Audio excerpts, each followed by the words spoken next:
Ola mau membawakan sebuah cerita yang berasal dari Kalimantan Selatan. Nah, Ola mendapatkan cerita ini dari buku 365 Hari Keliling Nusantara yang ditulis oleh Dian Kristiani. Ola mendapatkannya dari Perpustakaan SD Islam Darussalam Palangkaraya. Cerita ini tentang Putri Junjung Bui. Kita mulai ya ceritanya. Pada zaman dahulu, Kerajaan Amuntai dipimpin oleh dua raja yang bijaksana, yaitu Raja Padmaraga dan Raja Sukmaraga. Mereka sama-sama belum dikaruniai anak. Oleh karena itu, mereka tak henti berdoa agar segera dikaruniai anak. Raja Sukmaraga sendiri ingin punya putra kembar. Tuhan pun mengabulkannya. Istrinya hamil dan melahirkan putra kembar. Betapa bahagia hati Raja Sukmaraga. Sebagai kakak Raja Padmaraga tentu juga bahagia. Namun dalam hatinya dia merasa sedih. Dia juga ingin dikaruniai anak. Ya Tuhan, kapan giliran hamba? Hamba benar-benar ingin punya anak.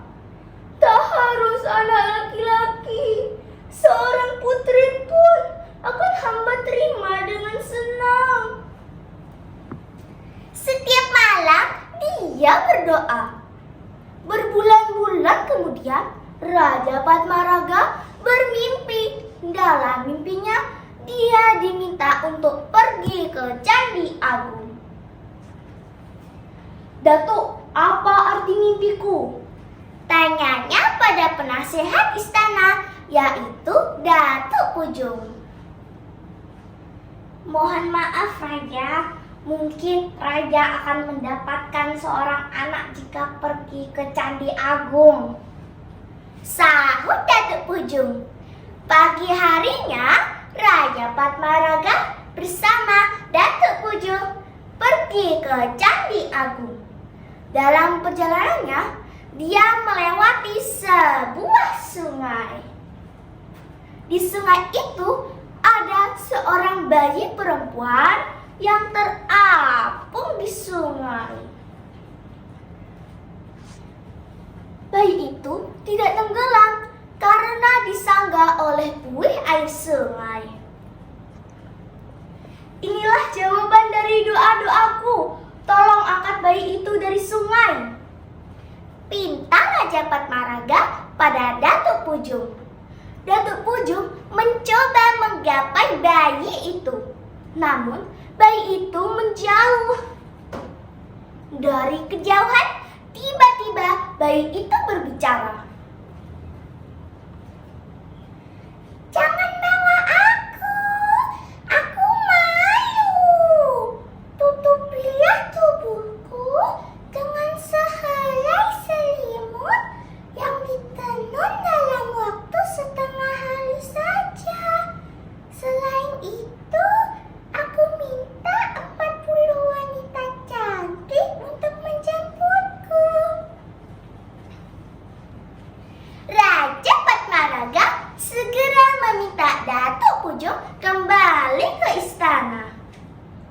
Dia mengadakan sayembara untuk mendapatkan selimut yang dibutuhkan.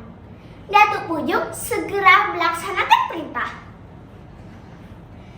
Wahai para rakyat, siapapun yang bisa menenun selimut bayi dalam waktu setengah hari, dia akan diangkat menjadi pengasuh bayi raja, kata Datuk Pujung.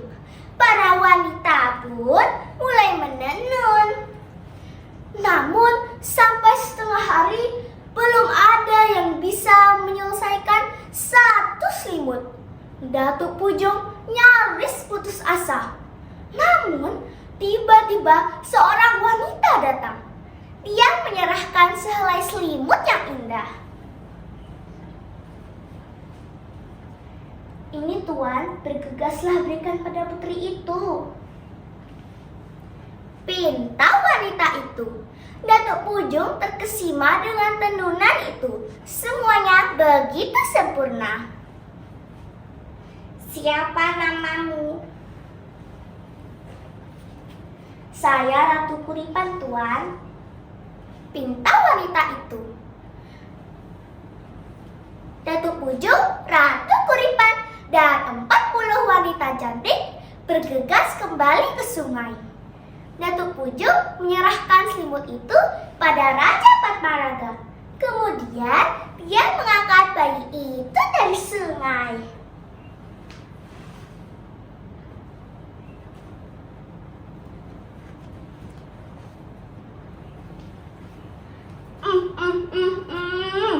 Kamu cantik sekali. Akan kuberi kau nama Putri Junjung Bui, karena kamu kutemukan terapung di atas bui, kata Raja Padmaraga. Sejak saat itu, Putri Junjung Bui menjadi kesayangan Raja Padmaraga dan istrinya. Sementara itu, Ratu Kuripan tinggal di istana dan mengasuh Putri Junjung Bui. Kebahagiaan rakyat Amuntai terasa lebih lengkap. Bersama dua raja dan putra-putrinya, mereka hidup bahagia dan damai.